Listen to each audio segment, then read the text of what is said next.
Greetings, vinyl community. My name's Alexander. I'm gonna go through the Vinyl Tag 2023 with you. Here are my answers. So number one, favorite release of 2022. The runner-up for me is Wet Leg. So Wet Leg's Wet Leg. It's a fantastic record. It was so fun, so poppy, so energetic. Barely, just by a hair, lost out to this choice. An Australian group, Gang of Youths. And this record, Angel in Real Time, was my introduction to the band. I just thought that the material for me was a little bit more substantive, something a little bit more serious, something I could eat and really think on. I found the pieces to be incredibly catchy and just awesome. So I would say that this was my favorite record of 2022. Number two, last band or solo artist you saw live. So for me, I'm based in Los Angeles, and there's an awesome bar called ETA. It's based in Highland Park. This guy, Jeff Parker, plays there pretty frequently, and he'll play there generally with a quartet. That's Anna Butters, Jay Bellerose on the drums, and then Josh Johnson. And that little quartet in a really intimate setting, it's super fun to watch. This is one of his latest efforts. I love jazz guitar. Kenny Burrell to Pat Martino, Wes Montgomery, whoever it is, they're all good for me. Really cool to see him in such a tight space. Feels good. Third one, their first album was their best. So you're just getting to know me. I'm getting to know you. I don't want to be put in a controversial position here by giving my opinion, but here we go. I'm going to pick John Prine. So for me, John Prine, self-titled. This song hits me like a ton of bricks. It kind of follows his trajectory for songwriting throughout his career. Sardonic, irreverent, but really like meaningful and piercing. I would say Pretty Good is a perfect song. Illegal Smile, how it starts. There's just too many good tracks. The big one, Angel from Montgomery. Oof, I don't know. I think if you're not really a fan of country, you still might be into this. There's a little bit of the singer-songwriter kind of vibe in there. I know there's a little bit of outlaw to him too. Whatever you want to classify him as, it's worth a listen. Fourth one, Hat Trick. Show the vinyl, CD, or cassette, and an album. I don't have many cassettes, I'll be honest. That was a tough period in my life. It wasn't as instantaneous as CDs, getting to skip tracks, having to rewind. It was all a mess. Closest I could find was one of my favorite bands and my first concert. The Mighty Mighty Bosstones. So, this record is really special to me. Don't Know How to Party. Don't Know How to Party features a song which is probably my favorite song from the Bosstones, which is Someday I Suppose. I love, love, love this song. It is fun. It's everything about that 90s ska core that was happening, but in a really, really perfect way. I think it's an awesome, expertly written track. And I'm going to show you the rest. So I have it on CD. That's where I enjoyed it most. I loved it. And then to finish it up, also from 1993, I have Ska Core, The Devil, and More. And that one, I don't know why I kept it, but I'm grateful I did just to answer the question. But it's a fun little EP, also released in 1993. So, album that starts and ends with the same letter. This is brought to you by the letter S. Cal Tjader's San Francisco Moods, the Cal Tjader Quartet. So, really, really cool, emblematic of the West Coast jazz scene. This is a vibraphonist, easy listening jazz, but something to me speaks very much about the period. I think it really fits. You got the trolley. It's rad. It's just such a good, easy album. Could have picked a few other choices, but I just thought this was so cool. So we have Born in the same year as me, so that would be The Cure, 1985. This would be The Head on the Door. This is a really lovely album, In Between Days. This one kind of veers more towards the poppy vein. We're getting away from kind of that gothy stuff that some of the people really love. I kind of appreciate both, but I find that I really love the lighthearted, the more fun. I think Robert Smith really sparkles in that setting. I find that the singles records that they have are just, they're just chock full of wonderful music. Hits in a special spot. This is an original pressing, U.S. original, delicious, easy to find, just in a modern repress setting, and you should. Most listened to albums in 2022. So I went down a jazz rabbit hole in the last decade, and I've been really trying to source the material. I couldn't be happier to find this earlier this year. This was Sonny Rollins, The Bridge. So this features Jim Hall on guitar, and just amazing. The title track, The Bridge, is awesome. It's a beautiful, beautiful album all the way through. Those two guys, Sonny on sax, kind of interweaving together. This really works for me. It barely left the platter. I always had that on to be more straight ahead and kind of more contemporary. If I had to choose a more modern album, I listened to Plains a lot. So this has the lead singer of Waxahachie in it with Jess Williamson. It's a really folky Americana kind of vibe record. The singles that they put out, Problem with It, I love that track. It's incredibly catchy. And then Albaline, that's very pretty. Hurricane, there's just a lot to eat here. A lot of great material. It's a fantastic record. Most listened to artist in 2022. So this is a tougher one to find. I think you can find OJCs or whatever, represses, and you should. I'm very much drawn to piano jazz. So Red Garland, a garland of red. This is a trio setting. He's with Paul Chambers, Art Taylor. Great album. Very kind of sensitive, pared down. Just a really nice way on the keys. I own almost everything, not of course original. Found this earlier. This is an original. It's well loved, but it's all about the music. It sounds great. They're worth listening to, and Red Garland got listened to the most in 2022. An Australian artist or band, so I gave you Gang of Youths, but for me the most meaningful and kind of impactful is Dirty Three. These guys have some direct connections. I think one of the members is part of Nick Cave and the Bad Seeds. This is Ocean Songs. There's She Has No Strings, Apollo, the live album. There's so many more. You got violin, you got bass, you got the drums, you got these songs that kind of build. So this isn't really just listening to have on in the background. It's a little more intentional, but very emotive, very driven. It strikes a good chord with me. I was lucky enough to see these guys at the Troubadour in Los Angeles. Really, really cool, powerful set. They kind of rock too as you get to it. That crescendo, that building of energy. It's super tense. It's super fun. This record is probably an easier one to get into, but I don't think you could go wrong. But it, again, just be intentional with the music. Number 10, surprising purchase of 2022. Not sure why this was a surprise. It was highly touted before I even bought it, which is why I went to it. Daptones. They put out The Sacred Souls. I didn't know anything about this group. It's on this cool light blue wax. This is done right. This kind of hits me the same way that Duran Jones and the Indications hits me.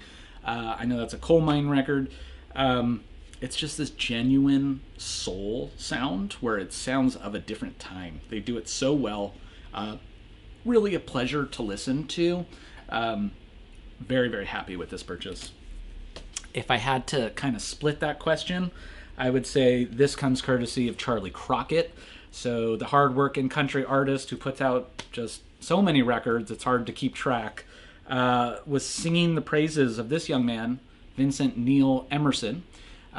So this is his second effort. So singer-songwriter, again, country, but very, very impactful lyrics, very cool songwriting. Definitely worth checking out if you're into folk, Americana, or country. I think you'll have no problem here. If you're not, it might not be your cup of tea, and that's okay. Going on, we have artist or band you're complete on. Somehow, in all my time digging, I've acquired everything from this next artist. This is Nick Waterhouse from Santa Ana. So I'm originally from Anaheim, California, the land of Disneyland.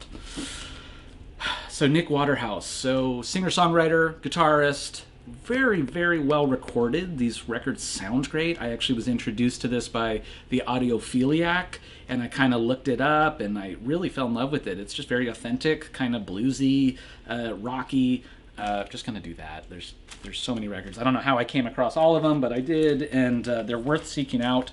Also, kudos to the record company that put them out, Innovative Leisure, they did a really marvelous job with the cardboard that they chose and then the inserts. It's really satisfying as a collector to not have that crap feel mass-produced, feel kind of like trash that you're dealing with, and you have to change your paper inserts and all that.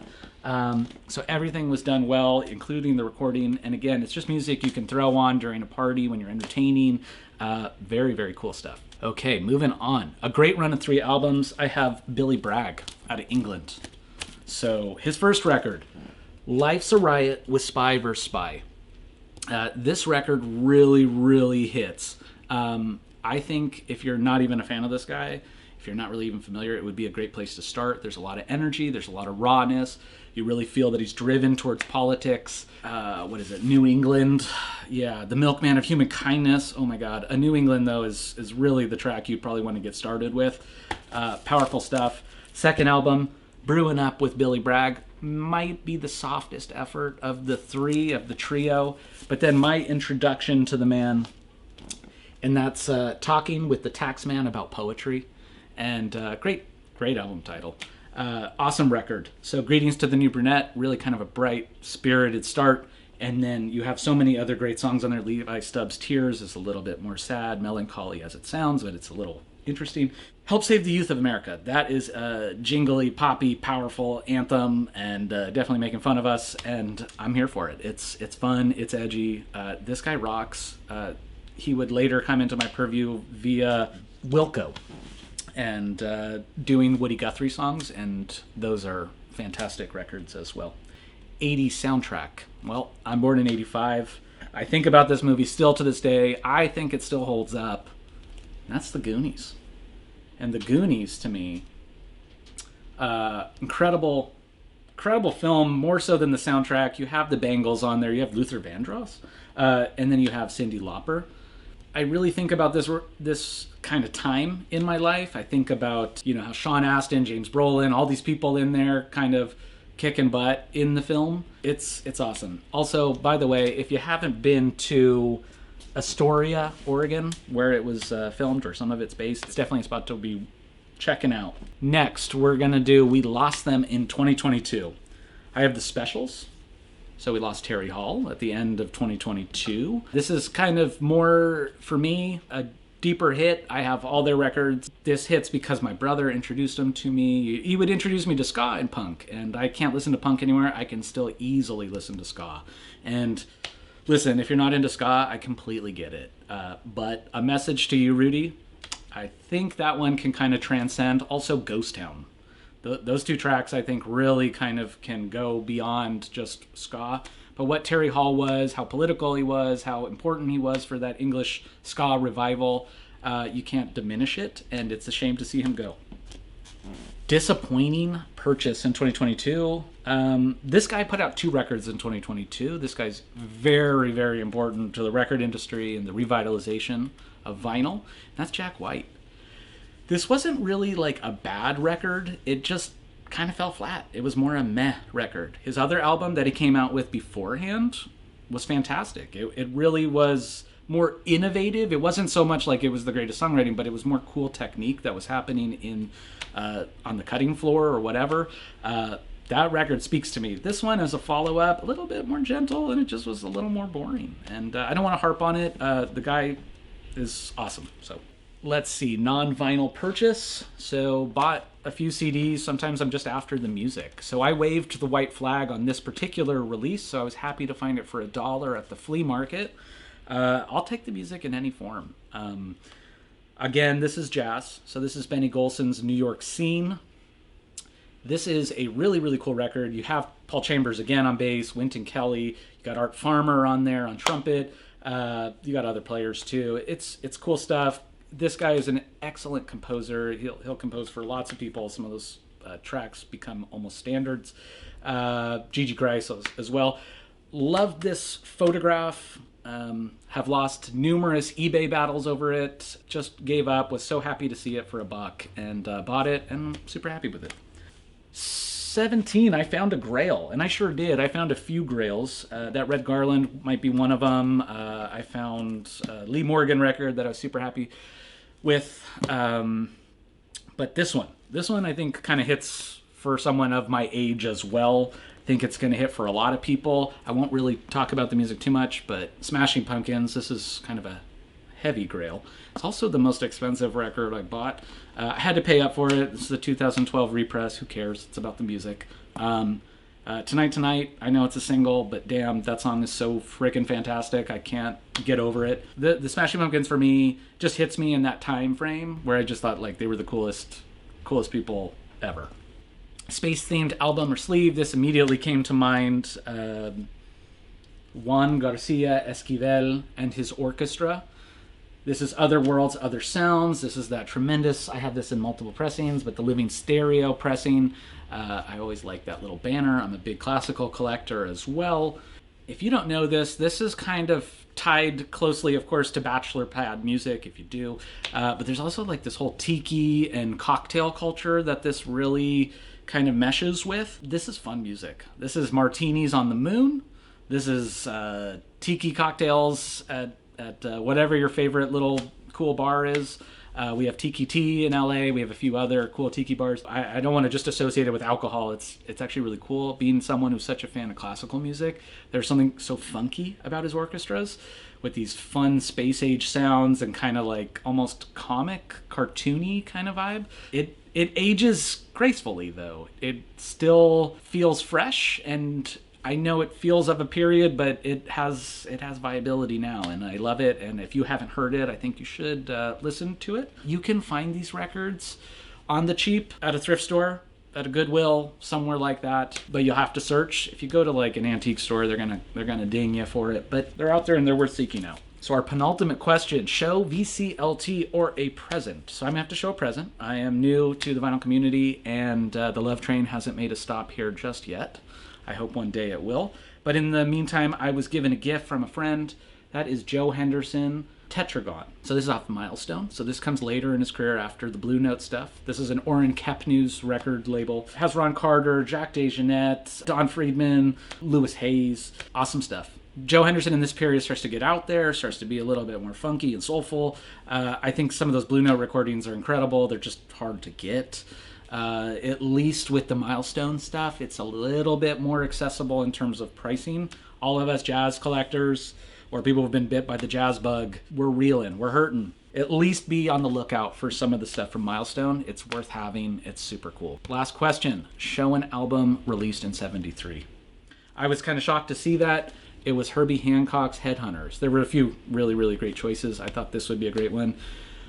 I thought I was the coolest kid. My dad gave me the CD, said you're going to love it. I would listen to it on my way home from hockey practice, right? I'm driving myself. I'm super cool. Got the windows down in my Honda Civic. Funky jams here. Watermelon Man, Chameleon, my God. To know that this was released on Columbia, it was like, it must have been mind-blowing, right? You had all these like little sub-labels happening, right? You have the Black Jazz label, you have all these other labels, and then this is commercially released, but it is so hot. It is a fireball of a record. If you haven't heard it, you should hear it. If you haven't heard it, I bet you have heard it. You just didn't know who it was. And Herbie, the man on the keys, my bespectacled friend here, just incredible. What an incredible player. All his titles are worth seeking out. So if you can find it, get this one. Yeah. And honestly, so that wraps up my Vinyl Tag 2023. I just want to thank you guys for watching. I've appreciated the content for years. And now I'm throwing my hat in the ring, like I said earlier. And I hope you enjoy it.